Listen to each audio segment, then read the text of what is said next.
If your Myers-Briggs personality type is INFJ and you're still single, this video is for you. I'm gonna go into some detail about why you might still be single based on your personality type.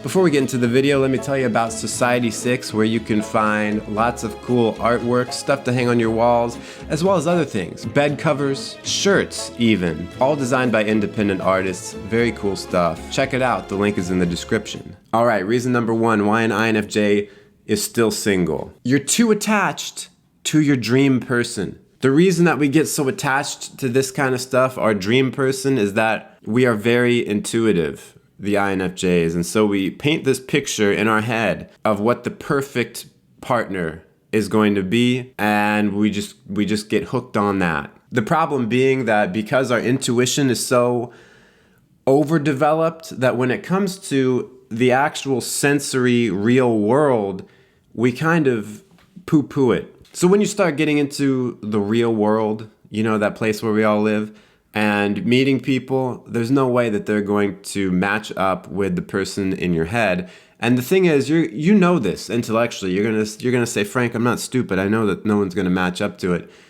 But you are overly attached to this image in your head and you don't even realize it. Number two, dating is a pain in the butt for INFJs. I mean, it's a pain in the butt in general, but especially for INFJs because it's all this sensory information to sift through. Do you know what our inferior function is as an INFJ? It's extroverted sensing. So that means we don't really like it when a bunch of sensory info is being thrown our way. We don't want to have to deal with it. And that's all dating is sorting through a bunch of new information, getting out there in the real world, meeting up with people. It's exhausting. It's just exhausting to have to go through our inferior function and be like, okay, let me get some details, some facts here. Let me see what this person's like. Crap. Number three, you think too much and you try to over-plan something when it comes to dating in order to feel safe. Now, I don't just mean like a normal kind of safe where it's like, I don't want to get kidnapped by someone, but I mean, intuition is about planning. It's about projecting into the future and kind of formulating what do I think is going to happen. And so INFJs love to just over-plan stuff and not actually do anything. And so you begin to just overthink everything. You're projecting into the future about how is it going to happen?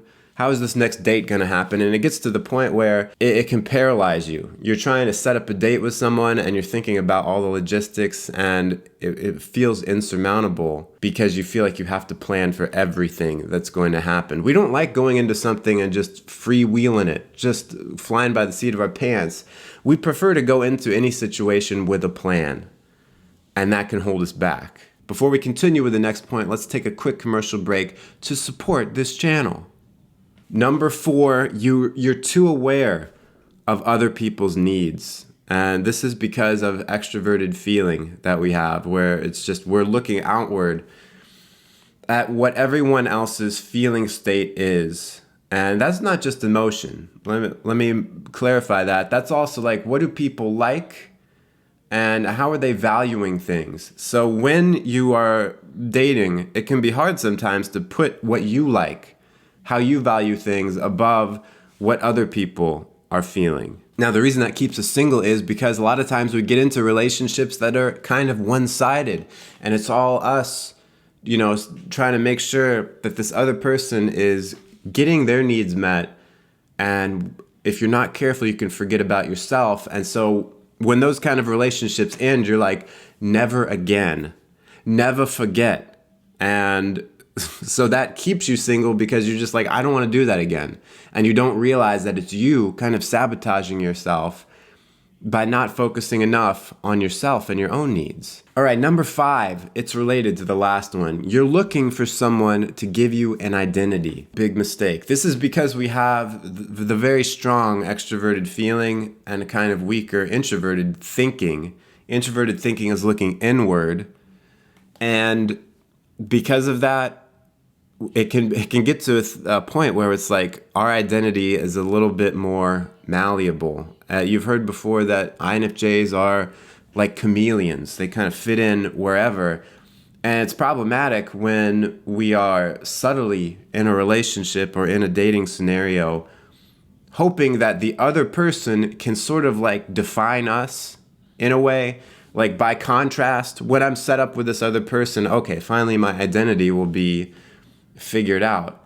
No, you got to figure out your identity on your own.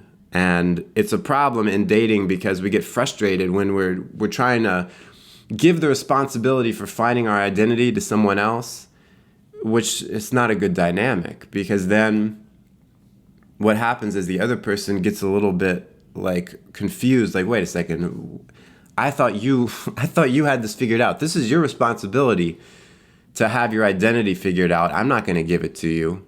And so that's a stumbling block that many INFJs are going to go through. Not all of them, but a lot of them are going to have this issue of just trying to find out who they are, not realizing that they're doing it and using relationships as a way of figuring it out. You have to figure it out on your own first. Number 6, this one's going to be controversial. INFJs can, in a relationship, become a shell of themselves. And after the relationship's gone on for a while, not good, folks.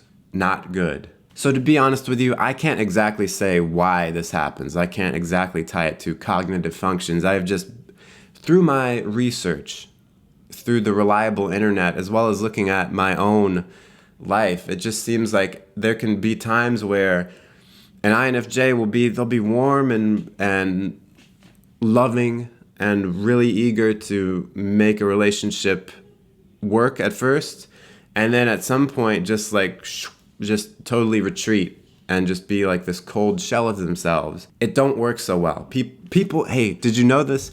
People don't like it when you become a shell of yourself. And you might find that in past relationships, you've done this, and this is why they can kind of burn out after a while. Why does it happen? Are you avoiding a conflict in the relationship that you don't want to bring up, so you just think it's better to just go cold?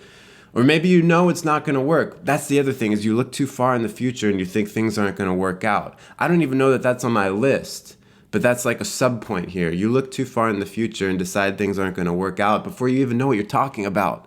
Brother, stop thinking. Number 7 is you get in too deep, too fast. Oh my gosh. It's something I've definitely noticed. It's a thing. I think because, once again, a lot of these things you're going to find is because of introverted intuition, extroverted feeling. I feel like a broken record saying it over and over again. You know what I'm talking about. But extroverted feeling is so comfortable with the social game, and it realizes it's just a game, that when you get into any kind of interaction, especially dating, not especially, but including dating, it's fun to just play the game, and it can be fun to sort of get to the heart of things. Introverted intuition will want to get to the heart of things very quickly, and sometimes it's difficult to stop yourself and be like, maybe I should stop overdoing these top 2 functions, which, if you just let NIFE go into overdrive, here's something that might be weird to say, controversial. As an INFJ, you know how people work, and you know what it takes to get someone else to like you, and you know what it takes to get deep into a relationship. And if you want that, you will kind of use your superpowers there to unintentionally manipulate this relationship to accelerate way faster than is normal. I'm not saying that we're doing it to be manipulative, but when you just understand other people's inner workings very well, it's difficult to not want to use it. You just use it because that's what you do. You don't even think about it. You're just like, okay, this is how people work. This is how I can get in with this person. Of course, the problem with getting too deep too soon, just getting too attached to another person too soon, is it's like, okay, you've played the game, but now are you actually compatible with somebody? And you'll just have relationships that seem great and then fall apart very quickly because they were going good for a short amount of time. They burned intensely like a firework that then disappeared into the night. You know what I'm saying? Number 8 is very related to that, which is we can read people very well, and that scares you. Why? Because people are people. No one is perfect. And when you can read someone and kind of see what they're insecure about, or see maybe where they're trying to overcompensate for something, or you see their flaws quickly, it turns you off because you just see it. It's there. And it puts you in a position where, oh crap, no one's good enough. It goes back to the first thing. If we have this person in our head, no one's ever gonna match up to it. You'll see the pattern here is that you're overworking those top 2 functions, the intuition, the feeling, and the problem gets to be you get into a date and you feel like you've read the person in 5 seconds, and you know what? Maybe you're right. But the other thing is, maybe there's more to know that will only come out over time. Maybe, yeah, you read a few things correctly about a person, but there's just so much more that needs time to come out. Give people a chance. Instead of give peace a chance, give people a chance. On the flip side of that, if someone seems really nice, they seem good, they seem great, they seem well, the issue is because we have inferior extroverted sensing and we kind of don't like to use it, and we sort of instinctually know that half of our perception is limited, because that's what intuition and sensing are. They're the perceiving functions. And when one is way down there, the 4th function, we can freak ourselves out and be like, I'm missing something here. This person seems great, but they can't be. I'm just missing something. I know it. There's some detail that is obvious to everyone else that I just don't see. What is wrong with this person? They must be a freakazoid. I just can't tell. And let me just break up with them. They seem too good. That's like that's like a Seinfeld episode. Oh my gosh. Jerry Seinfeld, INFJ. He's having all these problems. But you got to realize that when you think, oh, this person's too good, there must be a red flag I'm not seeing. What you're going to do, I've done it, it's embarrassing and it makes you feel like a freakazoid, is, I think I've used the word freakazoid twice in 1 minute. You are going to start digging to find stuff. You are going to convince yourself that there's something that there's just under the surface, that if you just keep digging, you're going to find it. And you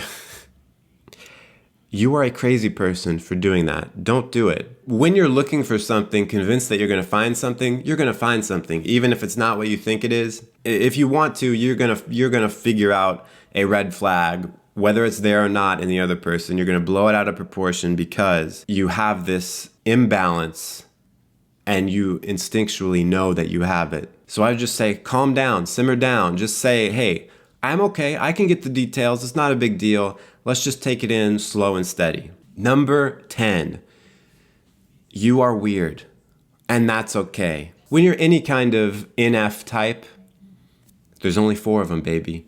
When you're an NF type, you're just kind of weird. And and the thing is, don't take that too hard. Don't be like, I'm a loser. No one's gonna like me. So don't think of dating like I'm going around to a bunch of people who could be great matches and they're rejecting me because I'm a weirdo. That's a bad way to look at it. I'm gonna tell you an analogy that I'm stealing from Baron Cruz. His channel is called The Charisma Matrix. I'll link it down below. He talks about, look at it like everyone has a card, a playing card, like Jack of Diamonds, you know what I'm saying? Or 3 of Clubs. And you're just going around to see if the other people have matching cards. Maybe they do, maybe they don't. It's not so much that, oh, you're a loser, so I'm going to reject you. It's just like, no, we don't have the same card. We're not a match. Once you look at dating or even just like friendships or any kind of interpersonal relationship like that, you start to realize there's no big deal here. We're just looking for a match. It's not that any of us are deficient. It's just some people just don't get along well. And when you are kind of weird, when you're an NF type, especially an INFJ, it just might take a little bit more digging to find someone with the same card as you, to find someone who is a match. It might feel like there's not an abundance of people out there, not an abundance of options, but that's looking at it all wrong, because you don't want an abundance, you just want one. And there are people out there who have that matching number to you, and it's just a matter of finding them. The abundance is like an illusion. Don't worry about that. Thanks so much for watching. If you want to check out another INFJ video or two, click or tap the screen right here. Make sure you smash like, share this video with a friend, subscribe if you haven't already, leave me a comment, and until next time, stay cool and attractive.